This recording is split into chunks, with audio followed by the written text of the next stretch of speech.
Assalamualaikum warahmatullahi wabarakatuh. Alhamdulillah alladzi arsala rasulahu bil huda wa dinil haqq liyuzhirahu 'ala dini kullihi wa law karihal kafirun. Asyhadu an la ilaha illallah wa asyhadu anna Muhammadan abduhu wa rasuluhu la nabiyya ba'dahu. Allahumma shalli wa sallim wa barik 'ala Muhammadin wa 'ala alihi wa sahbihi ajma'in. Ayyuhan nas ittaqullaha haqqa tuqatih wa la tamutunna illa wa antum muslimun. Sallallahu alaihi. Alhamdulillahirabbil alamin. Jamaah taqwa sallallahu. Mari kita lanjutkan lagi masih di surah Al-Ghafir.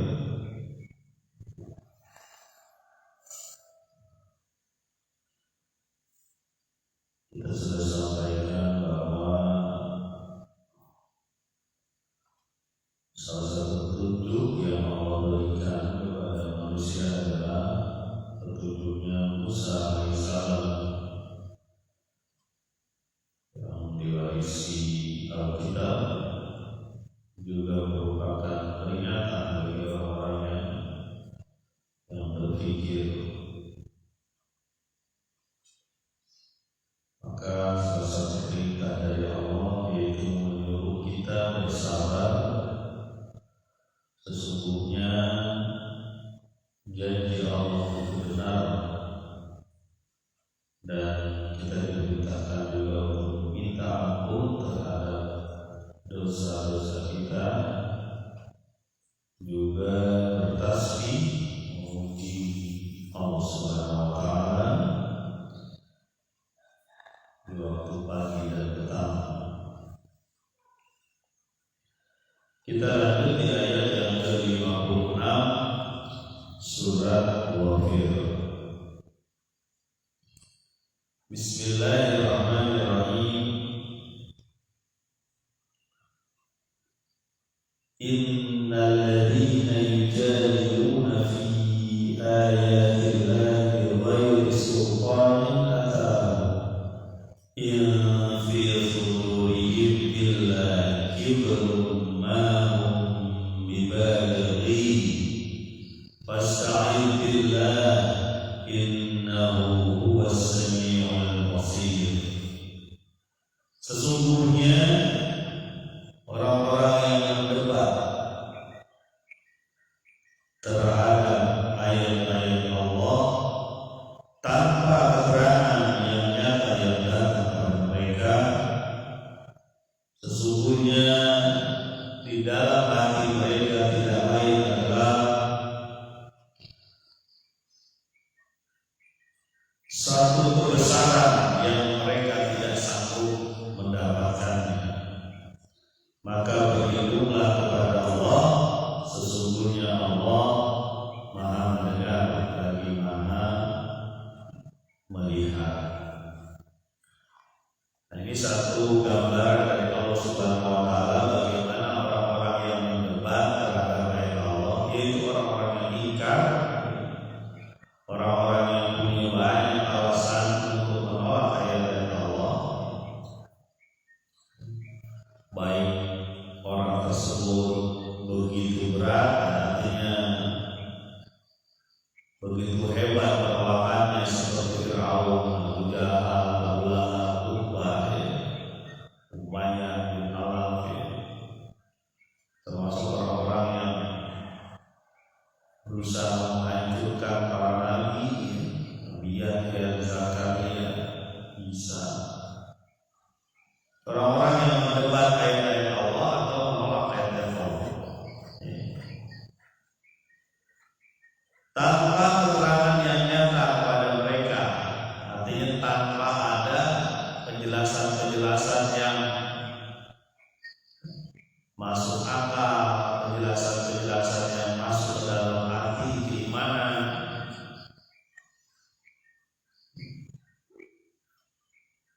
Sesungguhnya di dalam hati mereka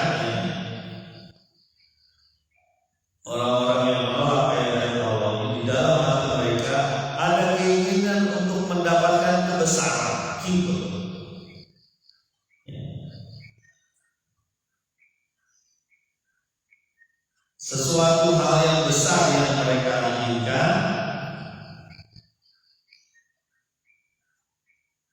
illa kibru ma hum bibalighi, sesuatu yang tidak mungkin mereka dapatkan. Artinya orang-orang yang menolak ayat-ayat Allah ini punya keinginan besar. Keinginan besar yang mereka tidak pernah sampai keinginan. Manusia itu begitu congkak, begitu sombong, padahal dia sesuatu yang kecil. Dia mendapatkan kekuasaan dari Allah. Dia mendapatkan pengaruh dari Allah. Bahkan dia mendapatkan rezeki dari Allah. Jadi manusia itu bisa berdaya itu dari Allah. Tapi apa yang dilakukan manusia tipe ini, tipe yang menolak ayat Allah, dia cabut keterikatan dengan Allah. Dia cabut ketergantungan dia dengan Allah. Dia merasa merdeka.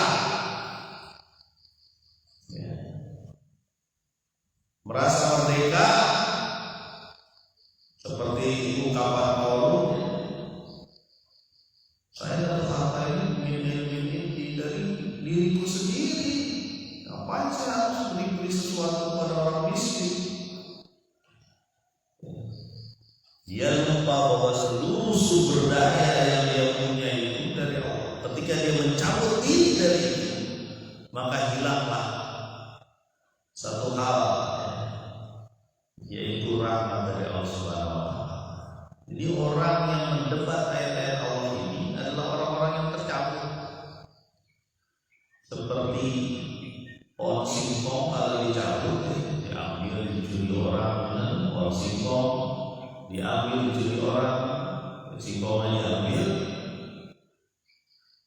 batangnya ditancapin lagi, nyalain juga. Karena sumber kekuatan itu dari Allah. Nah, orang-orang ini mengharapkan kebesaran dalam hatinya, entah pengen dianggap besar atau pengen sesuatu hal yang membuat dia lebih nyaman dibanding dia terikat kepada Allah Subhanahu wa Ta'ala. Maka kata Allah disebutkan mahum bibalighi, sesuatu yang tidak mungkin dia capai. Dan itu terjadi. Ya. Gak cuma di zaman-zaman jadul, zaman-zaman sekarang ini, orang yang mengambil sesuatu tanpa hak Allah di dalamnya, dia akan diliputi kesengsaraan. Walaupun kelihatannya dia mewah, punya harta ratusan miliar misalnya, tanah di mana-mana, rumah di mana-mana misalnya, tapi dia dapat dari hal yang tidak benar, dan itu bawaannya merusak diri. Angkuh, sombong, dan yang namanya angkuh dan sombong itu ya, meletihkan orangnya yang merasakan dan membuat orang lain juga capek kayaknya. Bukan cuma diri sendiri loh, kalau orang congkak sombong, letih sebenarnya orang ini letih, lelah, dan orang di sekelilingnya juga capek ya. Kan kita capek ya melihat orang yang nggak tahu aturan,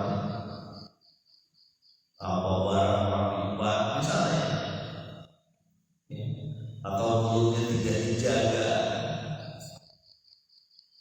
tidak mengatakan fal yaqul khairan, maka berkatalah yang baik, karena dia tidak ingat akhirat. Jadi kata-katanya juga kotor. Dia lupa bahwa setiap kata yang dia sebutkan bahkan diminta pertanggungjawabannya oleh Allah Subhanahu wa Ta'ala. Ya. Saya membaca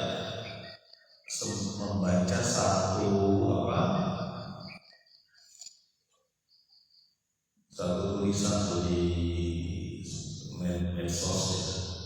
Ada seorang psikolog, Risma atau siapa ya, saya lupa. Seorang psikolog itu ya membuat sedikit survei kepada anak-anak. Isman kalau nggak salah. Survei itu menilai anak-anak ini disuruh menulis apa yang tidak kau sukai dari orang tuamu. Ini survei bagus karena kadang-kadang kita sebagai orang tua merasa pintar sendiri ya. Lebih pintar kita dari anak kita, itu belum tentu. Jadi pertanyaannya adalah apa yang tidak kamu sukai ya, dari orang tua? Yang paling banyak, ya, salah satunya yang paling banyak saya lihat dari screenshot tulisan mereka. Ada anak yang menulis dengan kata sendiri. Yang paling tidak dia sukai adalah ketika orang tua mengatakan kepadanya kata-kata kotor seperti goblok dan sebagainya. Itu nomor satu. Nomor dua, ya, anak-anak juga nggak suka dibanding-bandingin. Wah, kenapa kamu nggak seperti dia, nggak seperti kakak kamu, ini nggak suka. Ya, apalagi kalau buatan bisnis. Yang ketiga, anak-anak nggak suka itu kalau direndahkan, dianggap kemampuannya nggak ada. Kamu mah nggak bakal bisa kayak gitu. Nah, yang keempat kelima saya suka ya. Ada 5. Kadang-kadang sebagian orang tua itu gitu, sebagian yang udah kita semua.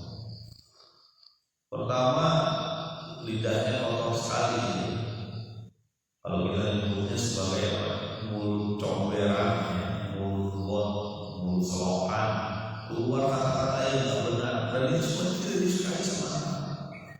Walaupun tidak disukai, akhirnya karena sering mendengar kata-kata itu terucap sama dia kepada teman-teman yang lain. Itulah saya pahami dalam beberapa tahun bertahun-tahun itu saya lihat anak itu lambat sekali itu bisa berubah menjaga lisannya. Kenapa? Karena orang tuanya terus menerus. Kita ngomong 1-2 kali yang dia dengar, tapi di rumahnya berkali-kali. Makanya penting untuk taklim itu tidak cuma anak-anak, tapi orang tua remaja sampai kayak kakek lah, supaya diingat terus. Maka yu'minu billahi wal yawmil akhir falyaqul khairan aw liyasmut, kata Nabi. Barang siapa yang beriman kepada Allah dan hari akhir, maka berkatalah baik atau diam. Karena perkataan direkam, dan itu juga nggak cuma pada anaknya, pada orang-orang yang mendengar juga sedih. Kalau ada orang tua yang ngomong begitu sama anak, ya. Sama aja kan mirip aja dengan orang-orang yang menuduh Nabi Muhammad SAW dukun, kahin, Nabi Muhammad itu majnun, gila, Nabi Muhammad itu penyihir, ya, sahir, sama itu sebutan-sebutannya lain. Makanya saya sering ingetin sama anak ini ketahuan, anak itu maaf ya, misalnya pendek, pendek itu kan kamu istighfar. Pendek nggak pendek itu apa yang menciptakan? Maju ke depan atau maju ke dalam itu Allah yang menciptakan. Ya.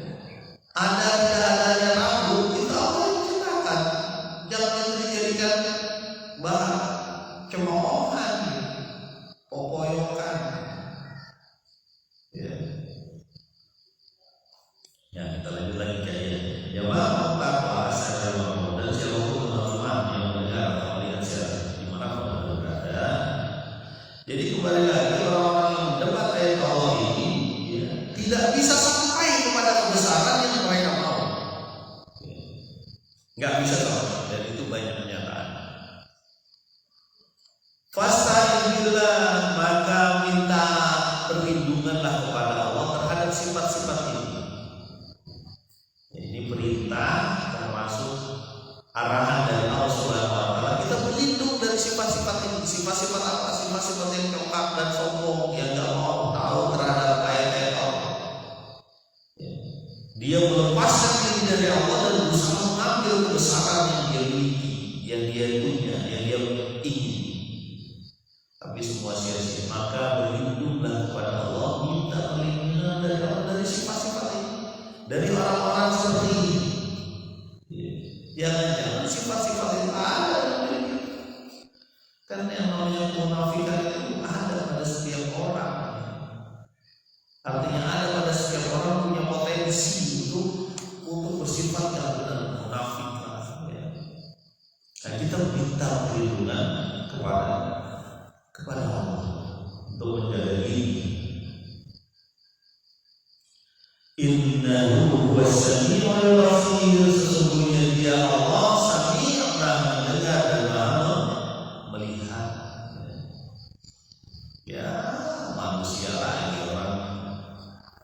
itu diketahui Allah.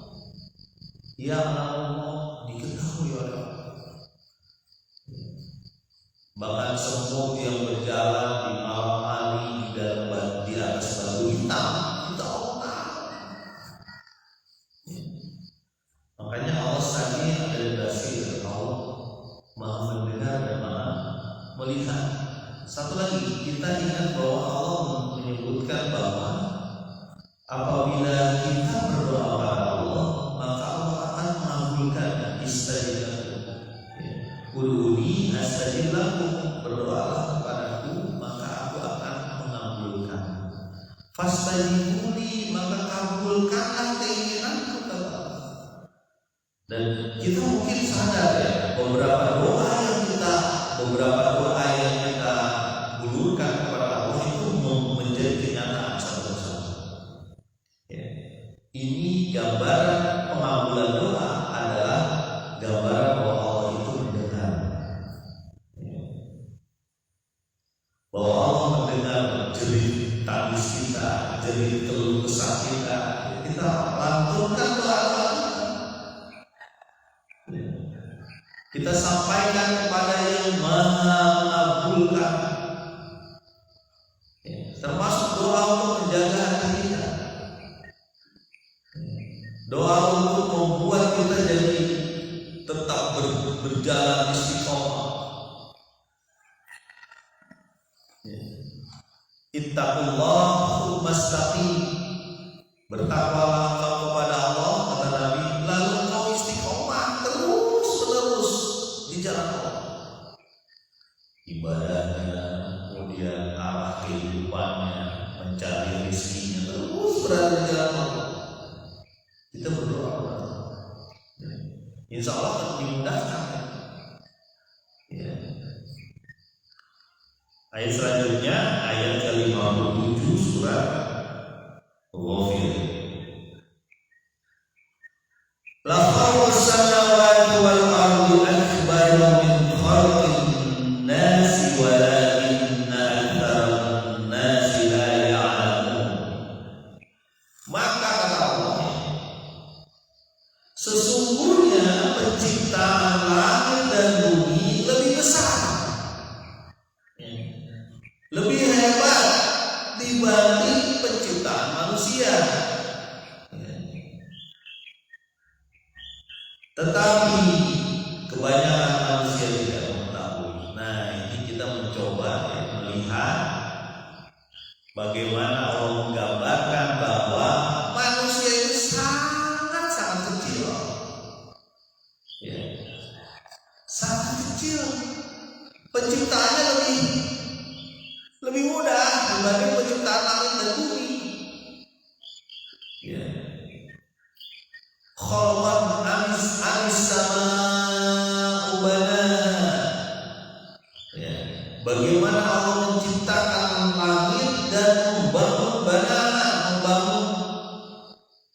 tiang-tiangnya, mengokohkannya. Asyaddu khalqan anis sama'u banaha. Jadi manusia itu begitu lemah. Langit dan bumi, masya Allah, kalau kita perhatikan, apalagi ditemukannya banyak galaksi ya. Dan matahari itu cuma ada yang mengatakan ya cuma 3 bagian dari 1 juta bagian matahari. Bumi kita ini bagian kecil saja dari matahari, dan matahari itu satu jenis bintang.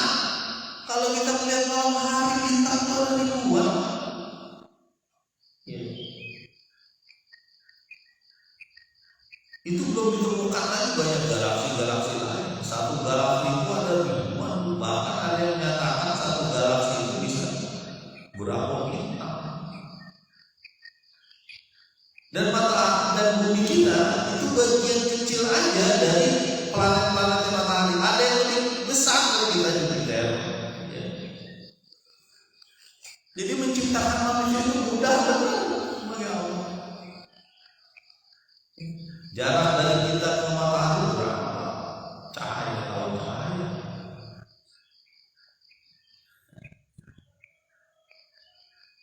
Nah, manusia ini, ya, kalau kita lihat dengan ciptaan Allah yang lain, betapa tapi manusia dapat kemuliaan. Kemuliaannya apa? Dia menjadi khalifah di bumi. Dia menjadi pengatur alam ini. Ya. Mestinya kemuliaan itu dipakai sebaik-baik. Ya. Coba kita lihat misalnya sekali-kali kalau kita jalan-jalan, ini coba kita, saya sering begini ya, salah satu ustazah menyebutkan Imam Al-Ghazali masalahnya. Ketika dia keluar itu menyebutkan banyak niat dalam hatinya, niat karena Allah, niat karena menghibur, membahagiakan diri dan keluarga, misalnya kalau dia keluarnya keluarga. Kemudian niat untuk mencari ilmu, niat untuk melihat dan menyebarkan akhlaknya, akhlak kita. Kemudian niat untuk silaturahmi, niat untuk menguatkan visi, banyak. Niat untuk mencari rezeki atau mencari rezeki yang halal. Jadi banyak niat ketika ada jalan-jalan atau keluar gitu. Bukan cuma satu niat, niatnya banyak. Yang pertama mendoakan Allah. Sehingga ketika kita jalan pun ada hal yang bisa kita dapatkan ketika datang, misalnya kita ke gunung atau ke sungai atau ke pantai. Ya. Kalau orang Bogor biasanya lapor pantai. Kalau orang Jakarta lapor gunung. Ya. Karena panas misalnya. Kalau orang Bogor pengennya kita ke pantai biasanya pada umumnya karena dia di gunungan. Dan ketika melihat pantai itu jangan kita lihat besar laut yang sedemikian luas. Laut rasanya asin, tapi ikan tak pernah rasa asin. Kecuali ikan ini namanya laut asin. Ikan, coba lahman tarian, sesuatu yang segar dagingnya, tidak asin. Pada lingkungan sekelilingnya asin. Wah ya, termasuk udang. Udang itu lingkungan sekelilingnya asin, tapi dia tidak asin. Itu kebesaran Allah. Ketika kita datang ke sana, kita lihat ombak berburu-buru misalnya kalau dimakan, terus-menerus menggerus pantai, terus-menerus lautan ini menyediakan makanan, bahkan perhiasan bagi kita. Kalau kita ke laut, kalau kita ke gunung, lain lagi kita. Bagaimana begitu sejuk, segar. Kemudian banyak burung, hewan dan sebagainya yang terus-menerus itu ada. Itu contoh saja di bumi. Belum kita lihat lagi di dalam laut, dalam. Belum kita lihat lagi dari bawah tanah. Ternyata ada emas tertentu ya, emas berupa emas, ada emas berupa minyak bumi ya, yang menjadi banyak bahan buat kehidupan kita. Itu baru di bumi. Belum kita ke arah utara atau selatan yang penuh dengan es. Betapa besar satu bumi itu luar biasa besar, tapi kita, sebagian dari kita malah congkak, malah sombong. Padahal kita sama sekali lemah. Ya. Tidak ada apa-apanya dibanding Allah Subhanahu wa Ta'ala. Dengan satu ciptaan saja itu sudah sanggup. Tahu apa ciptaannya? Udara itu. Sanggup kita itu bertahan 10 menit tanpa udara? Tidak bisa. Bahkan harganya mahal kalau kita punya oksigen ini. Kita dikasih gratis free. Kita hidup bernafas misalnya. Semua yang benar ini masih bernafas. Kalau udah bernafas, udah dengerin dia. Ya. Coba kita hidup bernafas. Hembuskan lagi. Coba kalau dihargai itu. Betapa kita sekali di hadapan satu makhluk Allah yang namanya udara. Yang dengan itu kita bisa bernafas. Betapa nafas itu sangat berharga. Itu satu bagian aja dari bumi itu. Satu bagian. Ada atmosfer itu. Kita nggak bisa apa-apa. Bagaimana Firaun cuma ditenggelamkan mati selesai. Kebesaran yang dia ingin dapatkan hancur. Dia berusaha menghancurkan Musa karena Musa itu mengacak-acak kerajaan dia menurut dia. Selesai. Padahal apa artinya Firaun? Jadi dikenal sepanjang zaman dari dunia hingga akhirat nanti sebagai orang yang bakal dimasukkan neraka. Di dunia aja dia udah hina, disebut-sebut sebagai orang yang menolak aturan Allah. Jadi kita ini betapa kecil, lalu kita merasa hebat gitu ya. Nggak perlu saya ibadah, nggak perlu saya juga usaha saya sendiri. Datang yang namanya ibadah itu harus. Betapa kita lemah. Dan di sini disebutkan walakin aktsarun nasi la ya'lamun, tetapi banyak orang yang tidak tahu. Kalau kita sudah tahu, kita akan tunduk pada Allah. Selesai. Setiap takdir yang diberikan Allah